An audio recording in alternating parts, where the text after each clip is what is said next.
Hello friends, आपका एक बार फिर से बहुत-बहुत स्वागत है हमारे चैनल दृश्याज ऑनलाइन गुरुकुल में।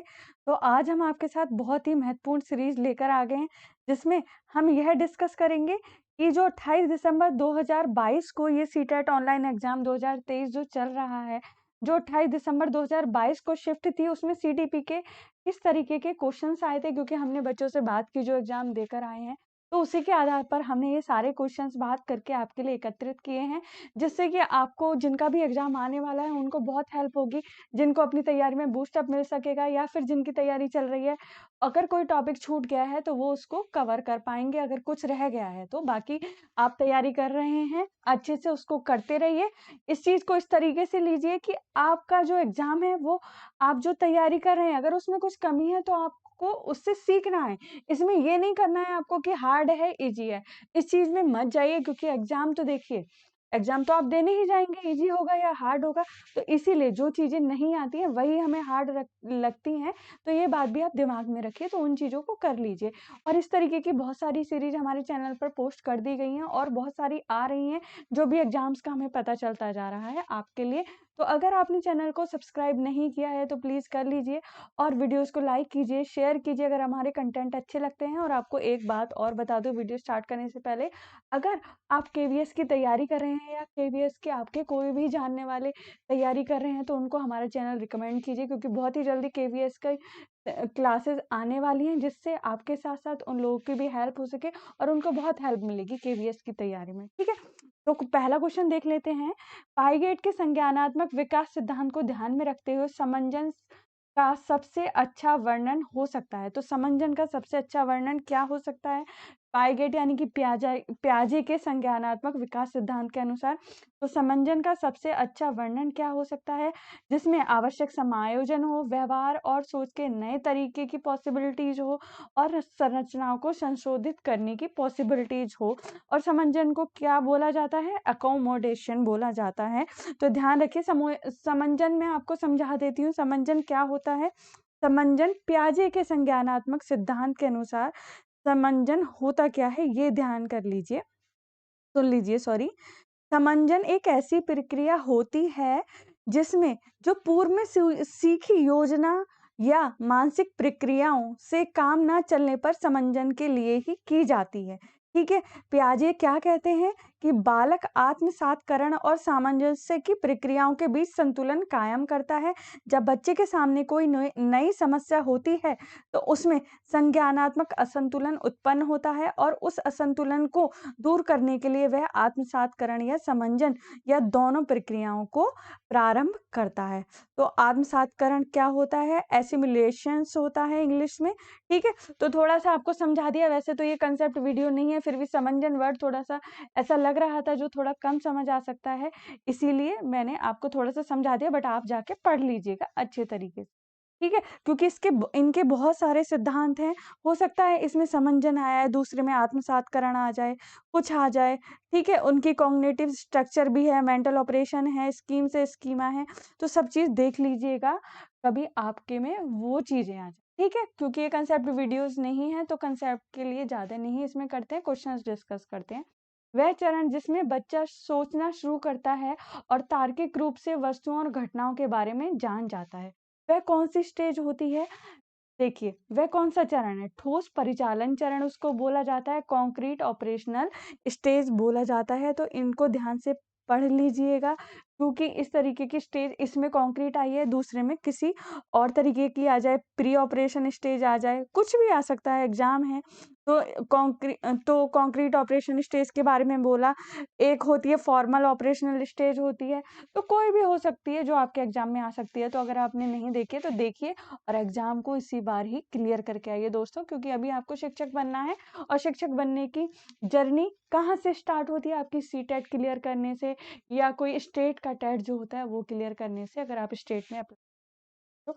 और देखिए, वाइगोत्स्की ने प्रस्तावित किया, थर्ड क्वेश्चन है कि बाल विकास क्या है। वाइगोत्स्की ने क्या प्रस्तावित किया था बाल विकास के बारे में? उन्होंने बोला था सामाजिक अंत्यक्रिया का एक उत्पाद है। तो बाल विकास क्या होता है? सामाजिक अंत्यक्रिया का एक उत्पाद होता है, ये ध्यान कर लीजिए।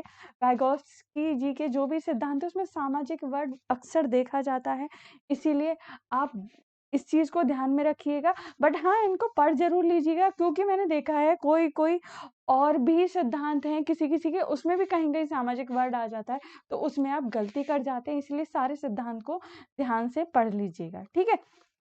अब देखिए, कोलबर्ग के अनुसार विचार प्रक्रिया के सवालों के फैसले में शामिल सही और गलत को कहा जाता है। ये तो आप देख के भी बता देते, मुझे पता है, नैतिक तर्क कहा जाता है।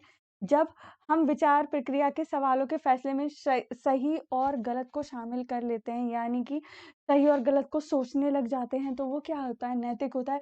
तो कुछ-कुछ चीज़ें तो आप ऐसे सोच के भी कर सकते हैं एग्ज़ाम में, ठीक है? अब नेक्स्ट क्वेश्चन की तरफ मूव करते हैं। हार्वर्ड गार्डनर द्वारा प्रस्तावित सिद्धांत कौन सा है? तो हार्वर्ड गार्डनर के द्वारा जो प्रस्तावित सिद्धांत था वो बहुबुद्धि का सिद्धांत है। अगर आप तैयारी कर रहे होंगे, आप पढ़ भी चुके होंगे इसके बारे में, ठीक है? नेक्स्ट क्वेश्चन की तरफ कर रहे हैं। मैंने आपको बताया था जो न्यू एजुकेशन पॉलिसी है उससे जरूर क्वेश्चन आएगा, और देखिए आ भी रहा है, इसमें भी आया, बहुत सारे एग्जाम में भी आया। एनईपी 2020 के अनुसार 5 साल की आयु का बच्चा किस स्टेज में निहित होता है? फाउंडेशन स्टेज में निहित होता है, ठीक है? अगर आपने बेल आइकन को प्रेस नहीं किया है तो कर लीजिए, क्योंकि आगे आने वाले वीडियोस की नोटिफिकेशन आपको मिल जाएगी, नहीं तो बहुत सारे वीडियोस आपके रह जाएंगे। नेक्स्ट क्वेश्चन की तरफ मूव कर रहे हैं। सामाजिककरण की प्राथमिक एजेंसी क्या होती है? भाई परिवार होती है। हमारा प्रथम सामाजिककरण कहाँ होता है? हमारे परिवार में होता है, ठीक है? इस आगे क्वेश्चन की तरफ मूव कर रहे हैं।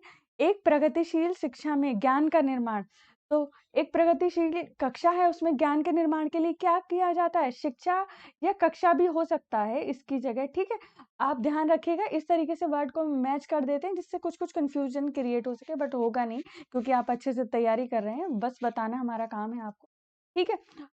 क्या किया जाता है ज्ञान के निर्माण के लिए? वहां पे क्या किए जाते हैं? पर्याप्त अवसर प्रदान किए जाते हैं एक प्रगतिशील शिक्षा या कक्षा, दोनों में ही, क्योंकि कक्षा से ही यानी कि क्लासरूम में ही जाके आपकी शिक्षा स्टार्ट होती है, ठीक है? नेक्स्ट क्वेश्चन की तरफ मूव कर रहे हैं।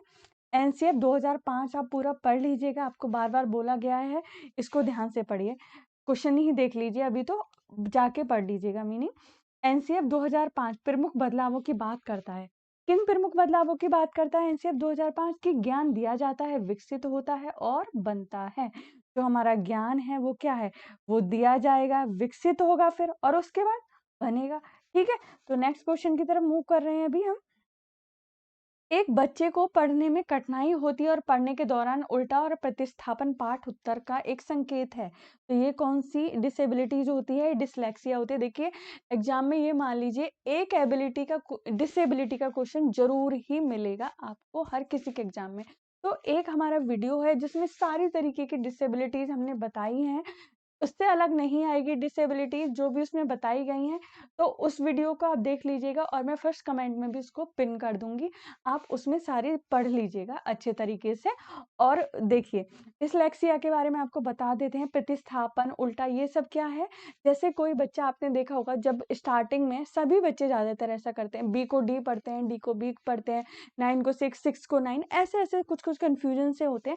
उस एबिलिटीज को जब स्टार्टिंग होती है उसको ये क्या कहते हैं? डिसलेक्सिया बोलते हैं, ठीक है? अब नेक्स्ट क्वेश्चन की तरफ मूव कर रहे हैं। कैरल गिल्गिन का सिद्धांत संबंध किससे है? ठीक है, कैरल गिल्गिन का सिद्धांत जो है किस विकास से संबंधित है? नैतिक विकास से, ठीक है?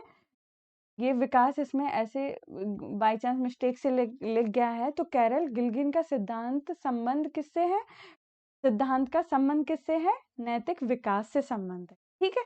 अब नेक्स्ट क्वेश्चन की तरफ मूव कर रहे हैं। समायोजन की प्रत्यक्ष विधि क्या करती है? बाधाओं को दूर करती है समायोजन की प्रत्यक्ष विधि, ठीक है? तो इस तरीके की जो भी विधियां होती हैं उनको देख लीजिएगा और अपनी तैयारी को एकदम अप टू डेट कर लीजिएगा, क्योंकि अगर अभी आपके पास टाइम है तो बहुत ही अच्छा है। भटकाव और खोज की अवधि क्या होती है? किशोरावस्था होती है, जिसमें कोई जो बच्चा होता है जब किशोरावस्था में आता है तो वो भटकाव और खोज की अवधि होती है। तो इस तरीके के क्वेश्चंस अगर आ जाते हैं तो उनको छोड़ने का कोई मतलब नहीं बनता, थोड़ा सा सोचेंगे शायद जो आप सोच रहे होंगे वही उसका आंसर भी होगा, ठीक है? अब देखिए नेक्स्ट क्वेश्चन की तरफ मूव कर रहे हैं, ये हमारा लास्ट क्वेश्चन है। एक से अधिक मातृभाषाओं का ज्ञान, मातृभाषा भाषाओं का ज्ञान है, क्या है एक से अधिक मात्र? बहुभाषिकता इसको बोला जाता है, अगर किसी इंसान को एक से अधिक मातृभाषाओं का ज्ञान होता है। तो उसको बहुभाषिकता कहा जाता है। तो अगर ये हमारा कंटेंट अगर आपको अच्छा लगा है तो इसको लाइक कीजिए, वीडियोस को हमारे इस वीडियो को भी लाइक कीजिए, शेयर कीजिए, जिससे अभी अगर आपके कोई जानने वाले हैं उनका एग्जाम है तो उनको भी तैयारी में हेल्प मिल सके। क्योंकि देखिए हमें मिलजुल के एक दूसरे की हेल्प करनी है, आगे बढ़ना है, शिक्षक बनना है और अपने देश का नाम रोशन करना है। ठीक है, तो आशा करते हैं आपको ये वीडियो पसंद आया होगा, अच्छा लगा होगा ये कंटेंट, क्योंकि ये आपकी हेल्प के लिए बनाया गया है। ठीक है, तो इस वीडियो को अब आप शेयर कर दीजिए, चैनल को सब्सक्राइब कर लीजिए भूल गए हो तो। ठीक है, इस वीडियो को यहीं एंड करते हैं और अपनी तैयारी करते रहिएगा दोस्तों। अगर आपको कोई भी प्रॉब्लम है किसी भी सब्जेक्ट में, किसी चीज़ से रिलेटेड, तो आप मुझे कमेंट बॉक्स में कमेंट कीजिएगा।